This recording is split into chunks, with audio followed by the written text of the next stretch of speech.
사도행전 10장입니다.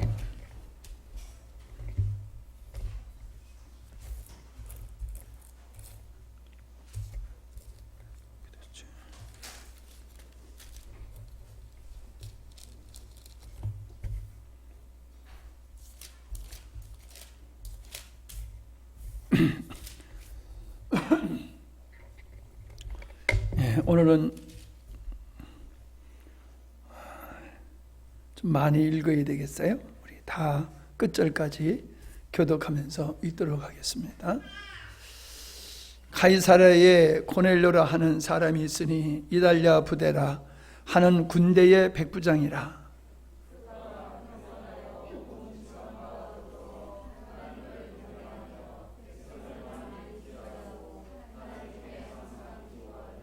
하루는 제9시쯤 되어 환상 중에 밝히 보매 하나님의 사자가 들어와 이르되 고넬료야 하니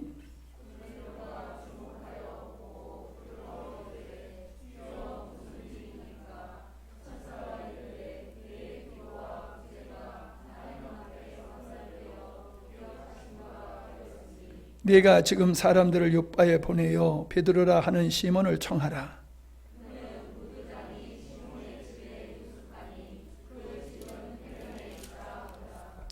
마침 말하던 천사가 떠나매 고넬료가 집안 하인들과 부하 가운데 경건한 사람 하나를 불러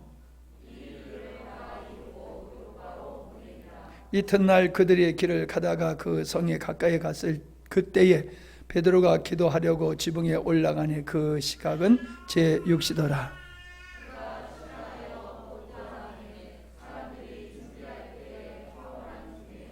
하늘이 열리며 한 그릇이 내려오는 것을 보니 큰 보자기 같고 네 귀에 귀를 메어 땅에 들여왔더라.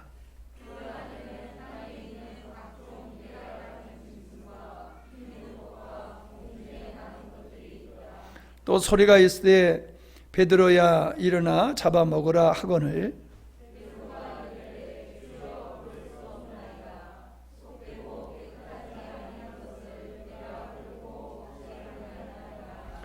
또 두 번째로 소리가 있으되 하나님께서 깨끗하게 하신 것을 네가 속하다 하지 말라 하더라.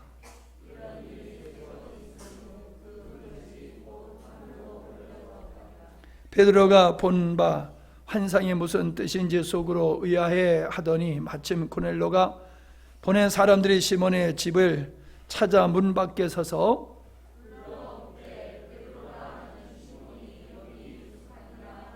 베드로가 그 환상에 대하여 생각할 때에 성령께서 그에게 말씀하시되 두 사람이 너를 찾으니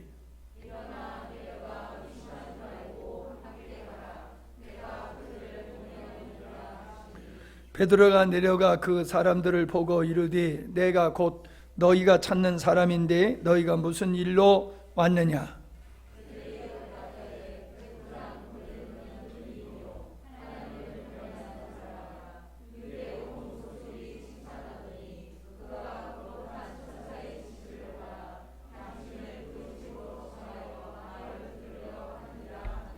베드로가 불러들여 유색하게 하니라.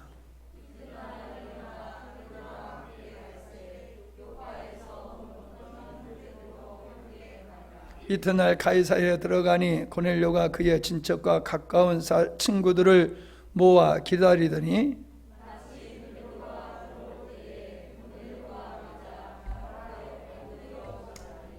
베드로가 일으켜 이르되 일어나라 일어서라 나도 사람이라 하고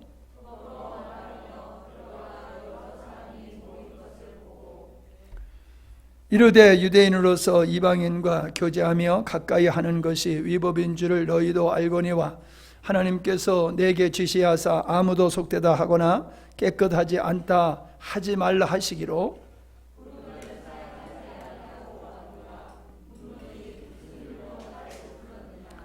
고넬료가 이르되 내가 나흘 전 이맘때까지 내 집에서 제9시 기도하는데 갑자기 한 사람이 빛난 옷을 입고 내 앞에 서서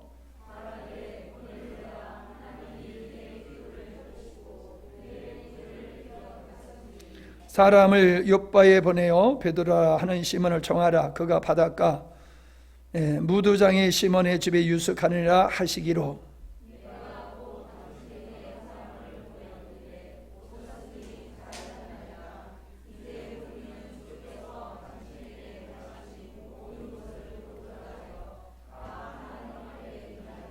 베드로가 입을 열어 말하되 내가 참으로 하나님은 사람의 외모를 보지 아니하시고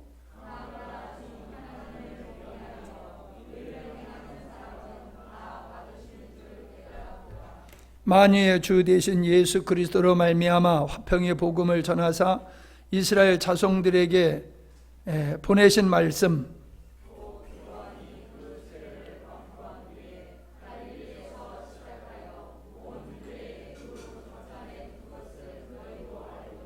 하나님의 나사렛 예수에게 성령과 능력을 기름 붓듯하였으니 그가 두루 다니시며 선한 일을 행하시고 마귀에게 눌린 모든 사람을 고치셨으니 이는 하나님이 함께 하셨습니다.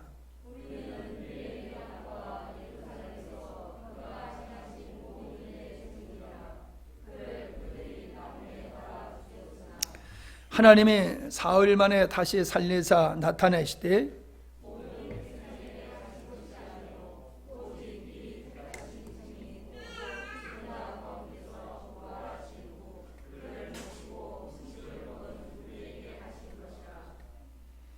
우리에게 명하사 백성에게 전도하되 하나님의 살아있는 자와 죽은 자의 재판장으로 정하신 자가 곧 이 사람인 것을 증언하게 하셨고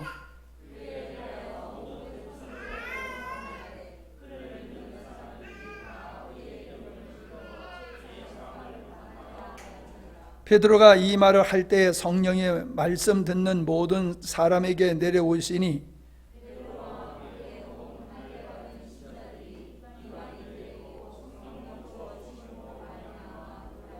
이는 방언을 말하며 하나님 높임을 들음이로라.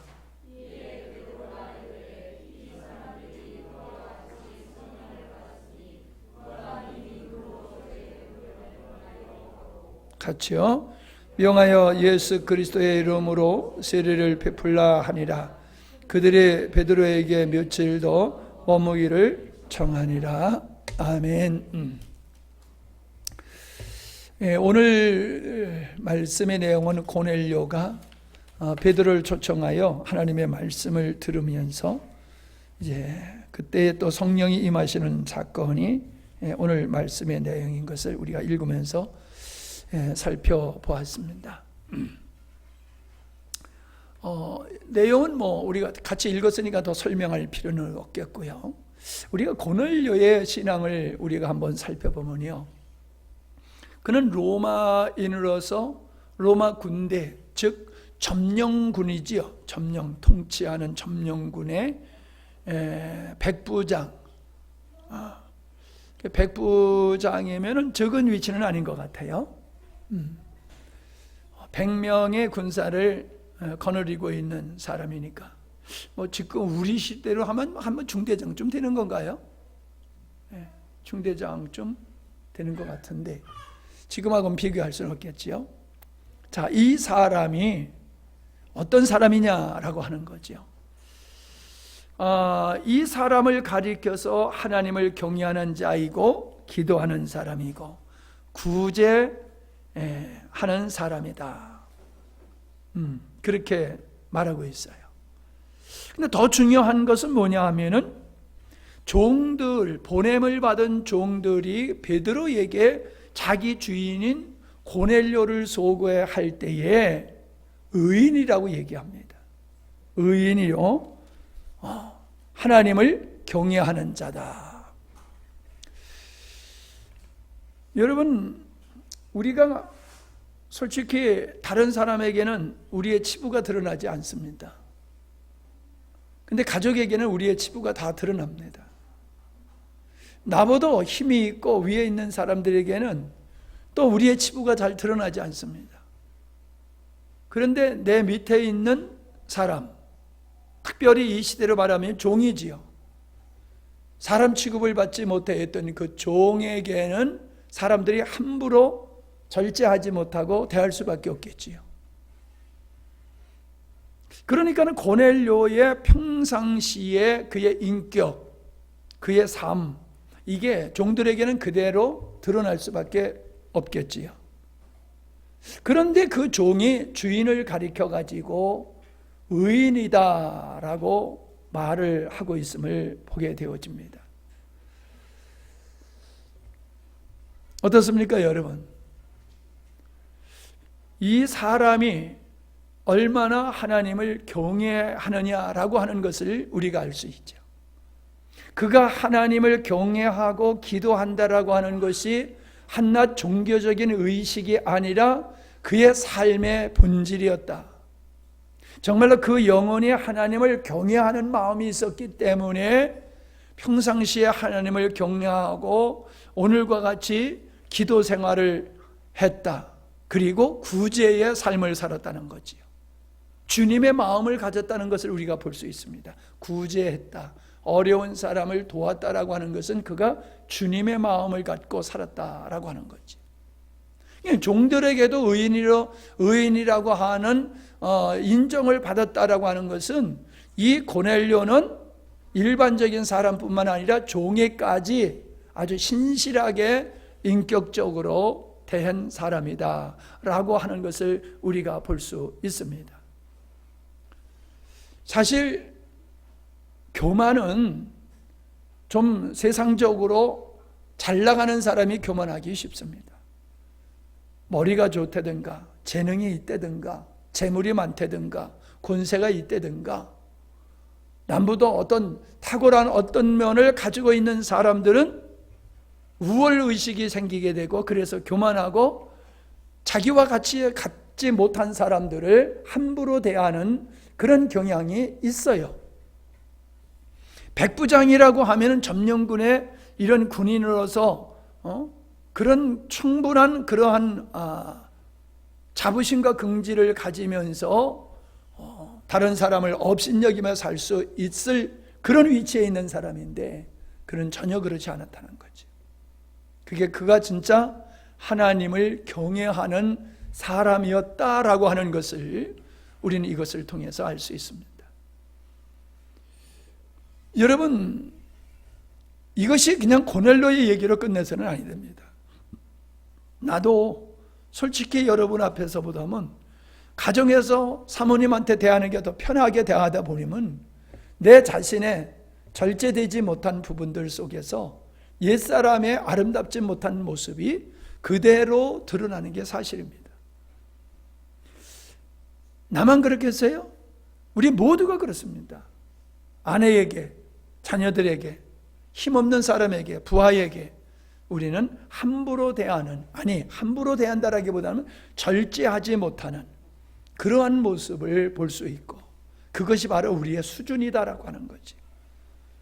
하인이 그를 의인이라고 얘기했던 것과 같이 우리는 주변의 사람들, 다른 사람이 나보고 의인이다, 성도들이 목사 보고 성도를 보고 의인이라고 하는 것은 어떻게 보면은 믿을 수 없는 것일 수 있어요.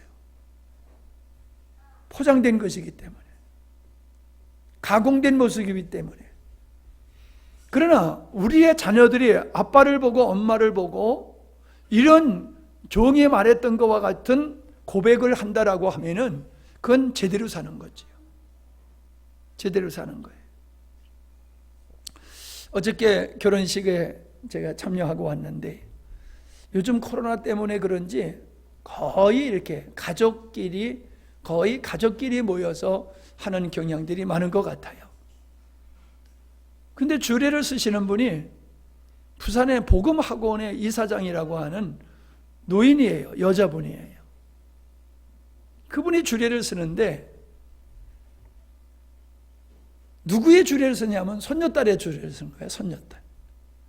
손녀딸의 주례를 쓰면서 굉장히 행복해 하더라고요.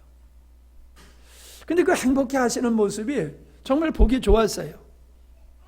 아름다운 가정의 어떤 면을 그냥 한 폭의 그림을 통해서 보는 것과 같은 그런 느낌이었어요. 그분도 굉장히 행복해 하시더라고요. 손녀딸의 주례를 쓴다라고 하는 것이 자기가 너무 행복하다. 심지어 영광스럽다 이렇게까지 얘기하는데, 나는 우리 예원이 주례를 쓴다라면 영광스럽지는 않을 것 같아. 그냥 행복하지. 근데 그분은 영광스럽다는 단어까지 쓰시더라고요. 중요한 겁니다, 여러분. 우리의 가정에서의 평가가 우리의 신앙의 실체를 보여주는 게 아니냐.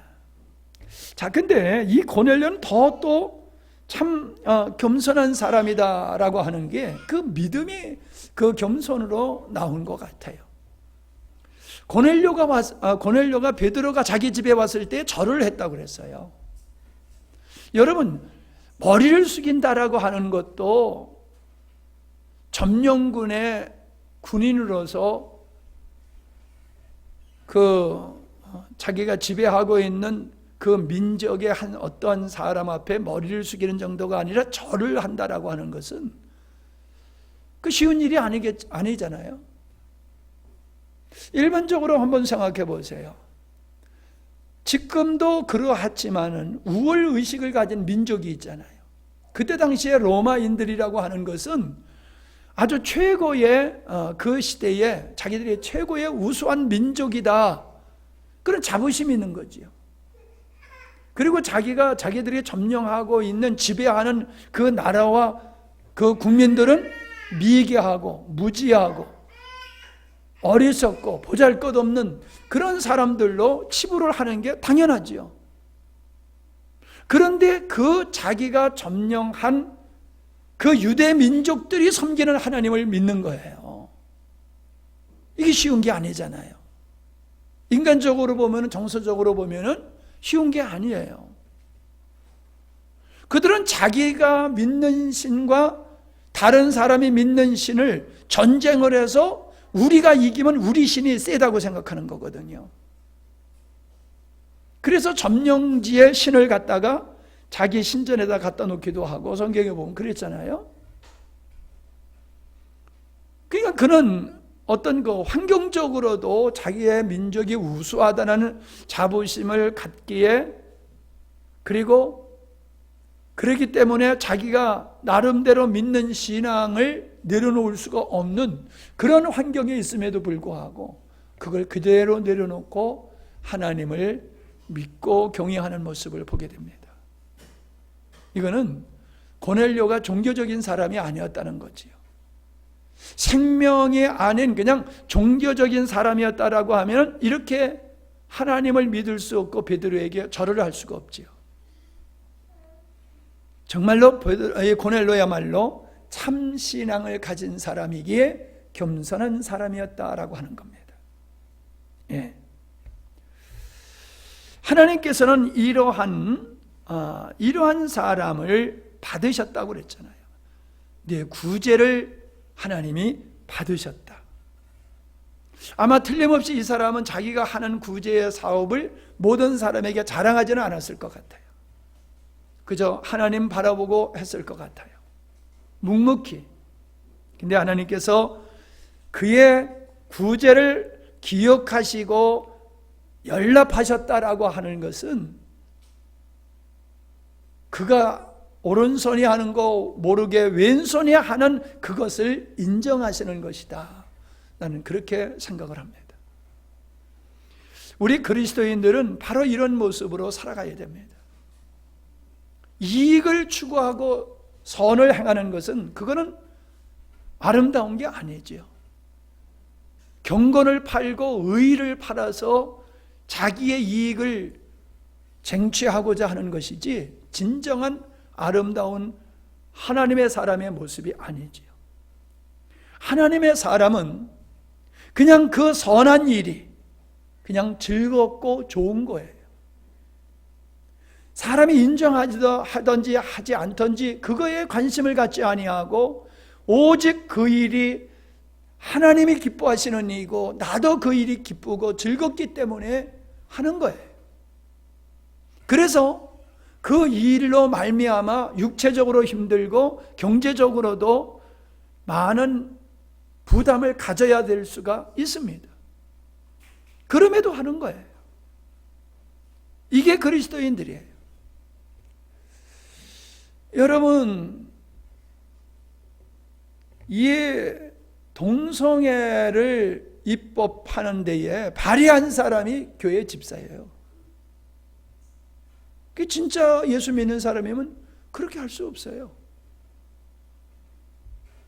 그러니까 그 사람이 다니는 교회가 욕을 먹는 거지요. 목사님이 욕을 먹는 거지요. 목사님이 그거 지지하는 말씀을 하셨겠어요? 그런데도 불구하고 집사라고 하는 사람은 말도 안 되는 입법을 발의를 했단 말이에요.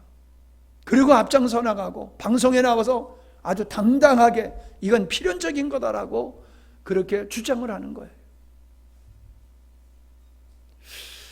고넬료라고 하는 사람은 이방인임에도 불구하고 성경적으로 살아가고 있잖아요. 우리 그리스도인들이 어느 위치에서 있든지 우리는 성경적인 가치관을 가지고 있어요. 농사를 져도 건강한 먹거리를 만들어내야 되는 거예요. 그저 쉽게 돈 벌기 위해서 농약 팍팍 쳐가지고 그렇게 농산물을 만들면은 안 되는 거예요. 교육계에 있는 사람은 아이들을 가르칠 때에 사실적이고 복음에 근거한 의식을 가지고 아이들에게 바른 역사관을 가르쳐야 되고 국가관을 가르쳐야 되고 미래를 제시해야 된다는 거지. 아이들이 인격적으로 올바로 성장할 수 있는 사명을 가지고 교육계에 서야 되겠지. 경제계에 있는 사람은 어때요? 마찬가지예요. 그냥 돈 버는 게 목적이 아니라 공동체, 내가 이 기업을 하나 운영함으로 말미암아 여기에 근무하고 있는 모든 사람들이 함께 이 기업을 통해서 먹고 산다라고 하는 섬기는 의식으로 해야지, 이 기업을 경영해서 내가 돈 벌고 돈 벌기 위해서 직원들 착취하고 그러면 안 된다는 말이죠. 정치하는 사람들도 그렇고. 그러니까 우리가 모든 분야에서 그리스도인으로서 하나님 앞에서 우리가 살아가면 이 사회는 밝아질 수밖에 없어요. 문제가 될 게 없어요. 왜요? 우리 크리스찬의 숫자로 말하면은 얼마나 많은 숫자입니까? 과거에는 1200명까지 갔다 200만 명까지 갔다가 이제 줄어들어서 뭐 800만이다 900만이다 라고들 얘기하는데 그게 적은 수가 아니잖아요. 그런 사람이 믿지 않는 가족들에게, 믿지 않는 이웃들에게 우리가 그리스도인으로서 바르게 살아가게 되어지면은 이 사회는 이렇게 어두울 수가 없는 거예요. 이 사회가 어둡다는 것은 성도들이 교회가 교회답지 못하다는 겁니다. 코로나 때문에 사람들이 교회를 이 정권이 교회에 대해서 은근히 아주 조금씩 교회를 잠식하고 무력화시키고 있어요. 교회가 당할 수밖에 없는 거지요. 교회가 제대로 섰다라고 하면은 이런 정권이 이렇게 설 수도 없었고 이렇게 가는 거 용납할 수도 없죠. 근데 빛이라고 하는 그리스도인들이 이렇게 있음에도 불구하고 저들은 자기들 멋대로 지 좋은 대로들 막 해나가고 있어요. 이건 우리 스스로가 당할 수밖에 없는 짓을 했기 때문이다. 난 그렇게 생각을 합니다. 이 사람은 경건을 또 어디서 볼 수 있느냐 하면요, 베드로를 초청했을 때에 24절을 보면은요, 그는 이튿날 가이사랴에 들어가니 고넬료가 그의 친척과 가까운 친구들을 모아 기다렸다라고 얘기를 하고 있어요. 자기 식구들만 모인 게 아니에요. 주변의 친척들 그리고 가까운 친구들을 초청해서 고넬료가 지금 베드로를 기다리고 있어요. 여러분, 이 사람 고넬료가 사회적으로 정치적으로 그런 위치에 있는 사람이라고 하면은 그 주변에 있는 그들의 친구는 어떤 사람이겠어요? 그의 친척들은 어떤 사람이겠어요? 다 고넬료와 같은 신분의 사람들이라고 볼 수가 있겠지요. 뭐 그렇지 않는 사람도 있겠지만요. 보편적으로 그렇잖아요. 근데 지금 뭐라고 여긴 기록이 되어 있지 않지만은 이들을 불러 모아서 기다린다라고 하는 것은 설명했을 거 아니에요. 그냥 한번 와봐. 이게 아니잖아요. 그죠? 내가 지금 이런 꿈을, 이런 환상을 보았어. 그래서 베드로라고 하는 사람을 우리 집에 초청하게 됐거든. 그분이 우리 집에 오실 거야.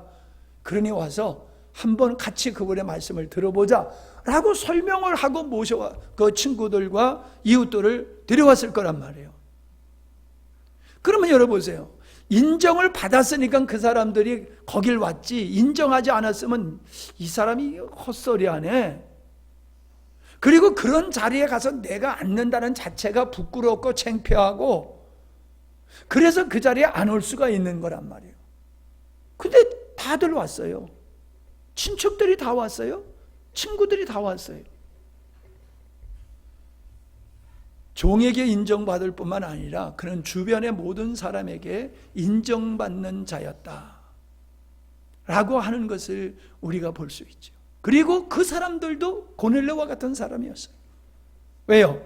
나중에 보니까는 44절에 베드로가 이 말을 할 때에 성령이 말씀 듣는 모든 사람에게 내려오시니 라고 말하고 있어요. 고넬료에게만 임한 게 아니에요. 그 자리에 와가지고 고넬료의 초청을 받아서 그 자리에 참여한 모든 사람들이 다 성령의 충만함을 받았다라고 얘기를 하고 있는 거예요. 그러니까 고넬료의 그 은밀함을 하나님께서 보시고 인정하셨다라고 하는 것과 같이 그의 집에 모인 이 모든 사람들도 하나님이 보셨을 때 인정하는 거예요. 그래서 고넬료에게만 준 게 아니라 거기에 참여한 모든 사람에게 은혜를 베푸시는 모습을 볼 수가 있어요. 그러니까 하나님은, 베드로가 그랬잖아요. 하나님은 사람을 외모로 보지 아니하시는 것을 내가 알았다. 그렇게 말했잖아요. 외모로 사람을 보지 아니하시는 하나님인 것을 내가 알게 되었다라고 말하고 있잖아요. 이게 중요한 얘기지요. 우리는 사람을 외모로 봐요. 어떻게 생겼느냐, 얼마나 재능이 있느냐, 그가 얼마나 무엇을 가지고 있느냐, 이런 걸 가지고 사람을 평가하지요. 그 사람의 사회에 얼마나 지위가 있느냐, 그렇게 평가할 뿐만 아니라 본인들도 그거 가지고 자기의 수준인 줄로 착각하는 거예요. 근데 하나님은 그런 외형적인 것 가지고 사람을 인정하는 게 아니라는 거죠. 이번에 서울서 온 그 김신자 집사하고 아들하고 얘기할 때 내가 여러분에게 이야기했던 사모님 아이들의 그 빨래를 다 해서 말려서 100여 명의 빨래를 해서 준 얘기를 했더니 그래요. 아니 목사님, 아니 100여 명을 데리고 그 기도 사역한 게 더 귀하지 빨래해 준 게 더 귀합니까? 빨래해 준 것만 칭찬하고 그 많은 사람을 기도해 준 거에 대해서는 왜 칭찬 안 하세요? 그래요.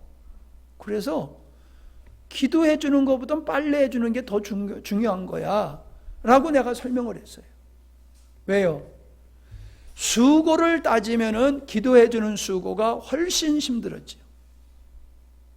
입안이 다 해질 정도가 됐으니까요. 육체로 말하면 기도해 주는 게 더 힘들어요. 그런데 기도는 그냥 은사예요. 하나님의 은사를 주셔서 그냥 내가 도구가 되어서 내가 그냥 쓰임을 받는 거예요. 그거는 누구나 은사가 임하면 할 수 있는 일이에요. 그런데 시키지도 않았는데 그 아이들의 그러한 상황을 보고, 요구하지도 않았는데 그 상황을 보고 걱정을 하고 염려를 해서 내가 그 아이들의 빨래를 해서 말려서 줬다라고 하는 건 사랑이 없으면 할 수 없는 거예요. 어떤 게 더 소중한 거예요? 사랑이에요. 주님의 마음을 갖는 게 더 소중하지 은사, 능력이 더 소중한 게 아니에요. 한국교회에 이런 은사자들은 대부분 얼마나 능력이 많이 나타나느냐 해가지고 그걸 마치 계급으로 생각해요. 능력이 더 많이 나면 별 하나, 더 많이 나타나면 별 둘, 뭐 이런 식으로 능력이 많이 나타나는 것을 경건으로 생각을 해요. 믿음의 수준으로 생각해요. 전 그렇게 생각하지 않아요. 그거는 은사로 그냥 하는 거예요.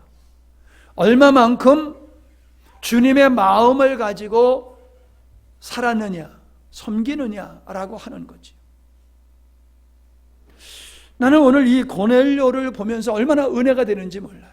유대인이 아닌 이방인으로서 이처럼 하나님을 신실하게 복음적으로 섬기는 구약의 시대인데, 이따만 해더라도요, 어떻게 보면은 이 사람들에게는 구약 시대와 같은 거지요.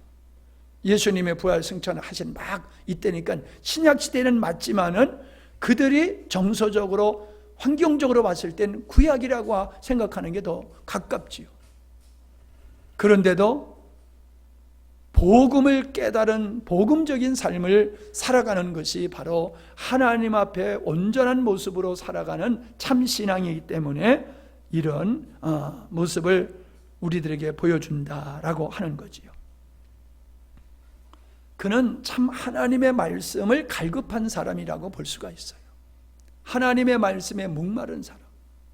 오늘 그리스도인들은요, 하나님에 대한 말씀의 갈망이 점점 떨어지는 것 같아요. 너무 풍성해서 그런지 모르겠지만, 참 그전에는 성경 하나 사는 것도 참 힘들었는데 요즘 뭐 성경 그냥 여기저기 버리고 다니잖아요. 잊어버리면 또 사면 되는 거야. 어디든지 그냥 텔레비만 틀어도 말씀이 나오고 인터넷만 들어가면 말씀의 홍수지요. 그러니까 사람들이 너무 말씀이 흔하니까는 사모하지, 말씀의 가치를 모르고 사모하지 않는지 모르겠지만 어떻든지 간에 요즘 시대의 사람들은 말씀을 따라 살기보다는 자기의 이익을 따라서 신앙생활을 한다. 나는 그렇게 보고 있습니다. 하나님이 어떤 사람에게 은혜를 주시는가? 하나님은 이렇게 숨어서 살지만은 그를 지켜보고 아신다는 거예요. 그에게 찾아오셨어요. 수많은 사람이 있었지만은 하나님께서는 예루살렘에 있는 사람들에게 예수님을 알린 게 아니라 저 목동들에게, 들에 있는 목자들에게 예수님의 사실을 알리셨어요. 한나에게 알리셨어요. 여러분, 하나님은 결코 실수함이 없다고 우리 찬송을 합니다. 우리는 못 보고 빠뜨리는 경우가 있어요. 눈을 똑바로 뜨다가도 제대로 보지 못하고 빠뜨리는 경우가 있어요. 근데 하나님은 그렇게 빠뜨리는 법이 없고 정말로 은밀하게 주님을 사랑하고 주님을 섬기는 모든 사람들을 주님은 다 아시고 기억하시고 그 목마름에 사모함에 하나님이 은혜를 주시더라라고 하는 것을 우리가 볼 수가 있습니다. 자, 이제 베드로를 보십시다. 베드로는 환상으로 본 그 구약에서 모세를 통하여 금한 음식이 하늘에서 내려오는데 그걸 먹으라고 그러니까 나 여태까지 이런 거 먹은 적이 없습니다. 나 이거 못 먹겠습니다 라고 얘기를 합니다. 구약에서 금한 음식은 그런 거예요. 되새김질하지 않는 짐승은 먹으면 안 돼. 굽이 갈라지지 아니한 통굽에 이러한 짐승은 먹으면 안 돼요. 그리고 비늘이 없는 생선은 먹으면 안 됩니다. 이것은 왜 하나님이 이런 음식을 먹지 말라고 그러면 위생적으로 일단은 우리가 볼 수가 있어요. 비늘이 없는 미꾸라지와 같고 뱀장어와 같은 이런 것들은 기생충이 비늘이 없기 때문에 그냥 바로 고기 속에 기생충이 침투해 가지고 있기 때문에 그걸 그때는 지금같이 요리를 잘 해먹지 않던 시대이기 때문에 그런 걸 먹게 되면은 기생충에 감염이 될 확률이 아주 높거든요. 그래서 먹지 말라고 그런 거예요. 되새김질 하지 않는 것, 이런 것들은 뭘 의미하느냐면 하나님의 말씀을 반복해서 하나님의 말씀을 되새김, 묵상해야 된다는 것을 말씀해 주고 있는 거예요. 굽이 갈라졌다고 하는 것은 세상과 구별된 모습으로 살아가는 것이 하나님의 백성이다라고 하는 것을 금한 음식을 통해서 하나님은 가르쳐 주시는 거예요. 우리는 되새김질하는 짐승이 되어야 돼요. 우리는 굽이 갈라진 짐승이 되어야 되는 거예요. 우리는 세상의 모든 것으로부터 이겨낼 만한 하나님의 말씀으로 전신갑주를 입은 그런 성도가 되어야지 되는 것이다 라고 하는 겁니다. 우리는 베드로가 증거한 말씀을 살펴보면 요약하면 이겁니다. 예수는 그리스도다. 예수는 우리의 구세주다 라고 하는 거지. 두 번째로 보내심을 받은 예수님께서는 하나님께서 성령과 능력을 기름 붓듯 하셨다. 그래서 두루 돌아다니며 착한 일을 하셨다. 어떤 착한 일? 마귀에게 눌린 자들을 자유케 하는 착한 일을 하셨다. 즉 병든 자를 곤치고 귀신 들린 자를 자유케 하셨다. 예수님의 복음적인 사역을 지금 말하고 있는 겁니다. 중요한 이야기입니다. 베드로는 이렇게 말합니다. 하나님의 나사렛 예수에게 성령과 능력을 기름 붓듯 하셨음에 그가 두루 다니시며 선한 일을 행하시고 마귀에게 눌린 모든 사람을 고치셨으니 이는 하나님이 함께 하셨습니다. 하나님이 함께 하셨습니다. 예수님은 하나님이시지만 인간을 입고서는 인간으로 사셨지 하나님으로 사시질 않았어요. 그러니까 인간으로서 성령 충만하고 성령의 능력으로 예수님은 사셨던 거예요. 그래서 내가 아버지로 인하여 살았다라는 말씀을 하고 있는 겁니다. 여러분, 베드로나 사도 바울이 예수님이 하셨던 모든 일을 그대로 행했잖아요. 엘리야가 하던 일을 엘리사가 갑절로 했던 것과 같이 제자들은 예수님이 하셨던 모든 기사와 표적을 행했어요. 죽은 자를 살렸잖아요. 그럼 다 한 거지요. 죽은 자를 살렸으면 그 나머지는 얘기할 필요가 없잖아요. 그게 어떻게 인간으로서 죽은 자를 살릴 수 있습니까? 불가능하잖아요. 그건 하나님이 그들과 함께 하셨기 때문에 가능한 일이죠. 그러면 그건 그때의 시대로 끝나는 거냐? 아니라는 거예요.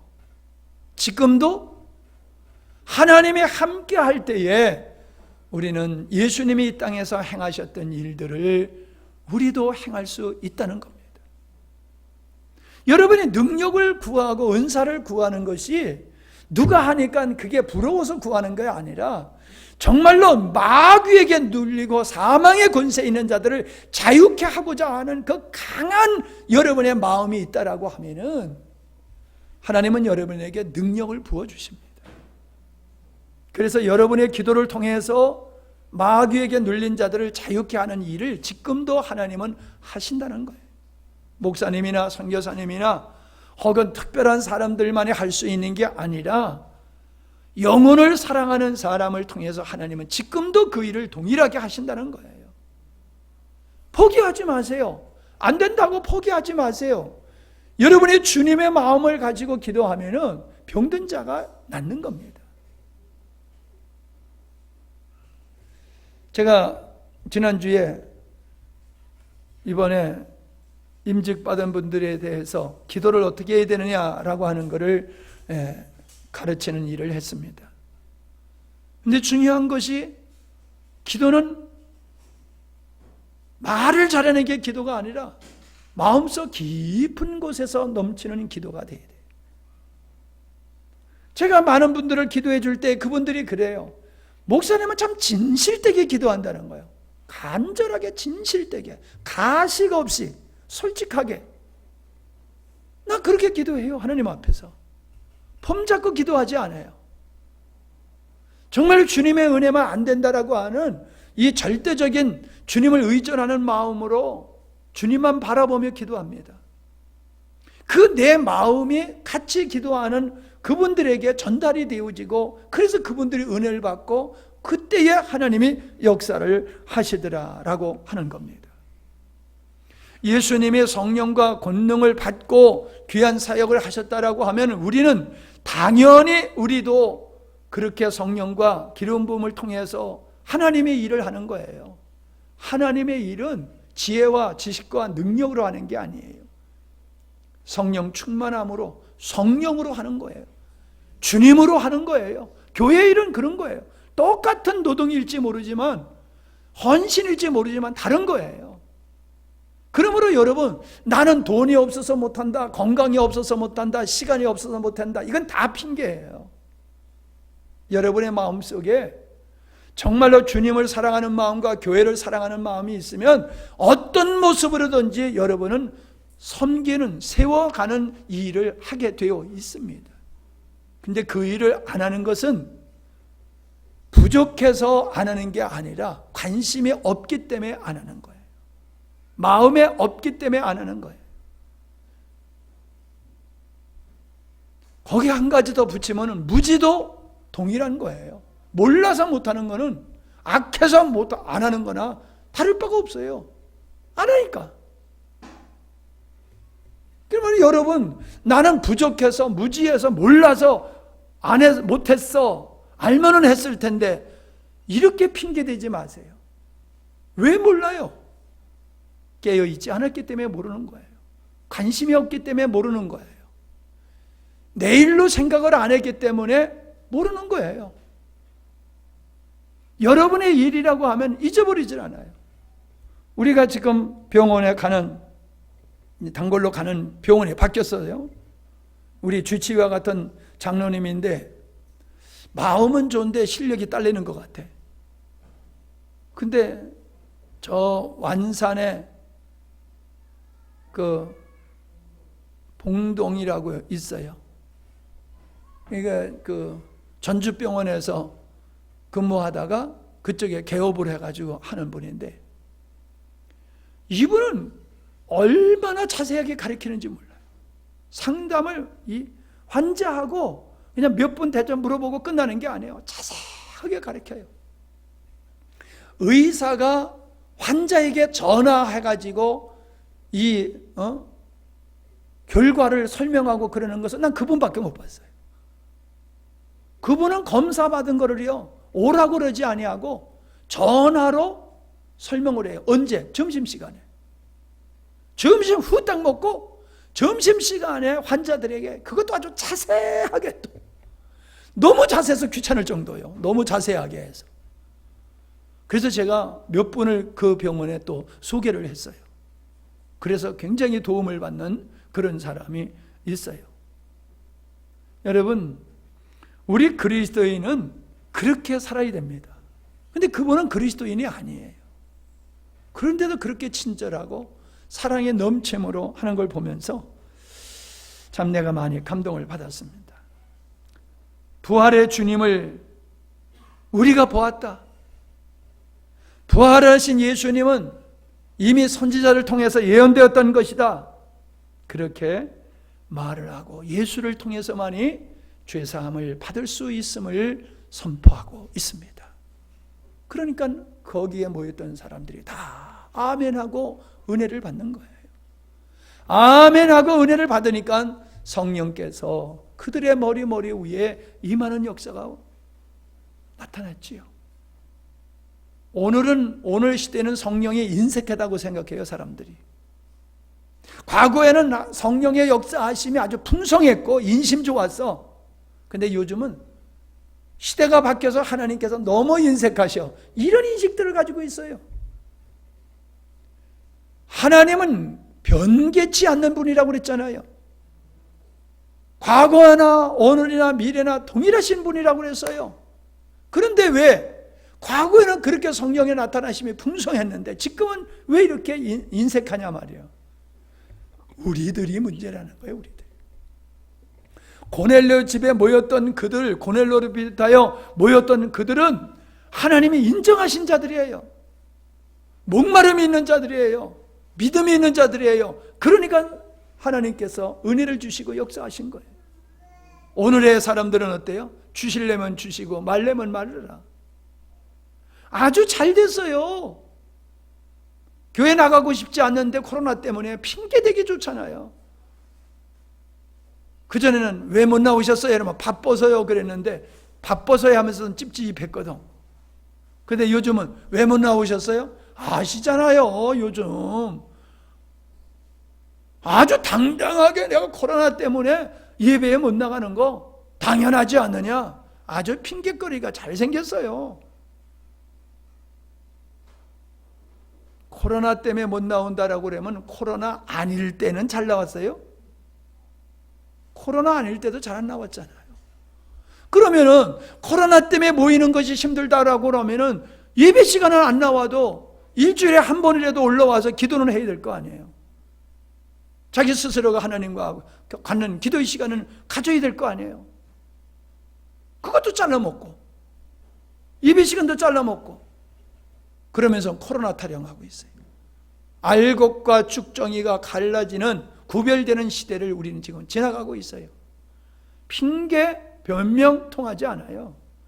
열매가 나무를 알 수 있다고 그러잖아요. 다시 말씀드려요. 코로나 때문에 못 나왔다라고 하면 주중이라도 한번 나와야 될 거 아니에요. 자기 스스로 혼자 나와서 하나님 앞에 은밀한 기도 시간은 그래도 한 번이라도 와서 가져야 될 거 아니에요.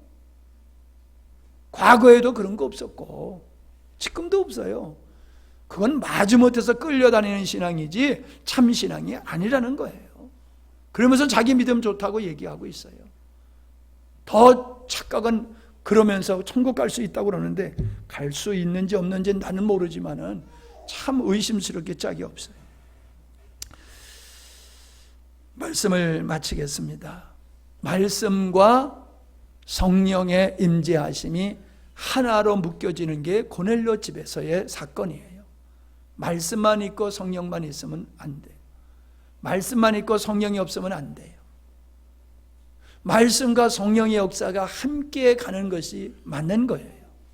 여러분의 신앙이 하나님의 말씀 터전 위에 복음 위에 성령의 역사하심이 넘치는 여러분의 신앙이 돼야지 이 마지막 시대를 이길 수 있음을 믿고 깨어있는 믿음의 생활하시기를 바랍니다.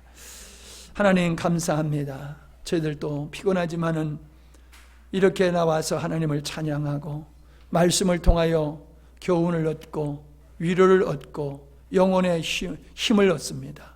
하나님 참으로 우리가 이 시대를 핑계 삼지 않게 하시고 도리어 이 풍랑인연하여서 더 주님을 가까이 하고 친밀한 관계로 나가는 승리하는 믿음의 삶이 되게 해 주시옵소서.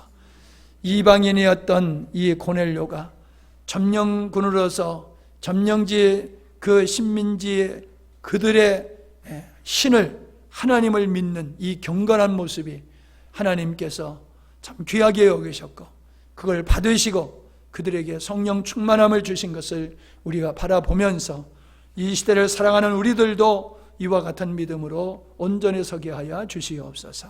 예수님의 이름으로 기도하옵나이다. 아멘.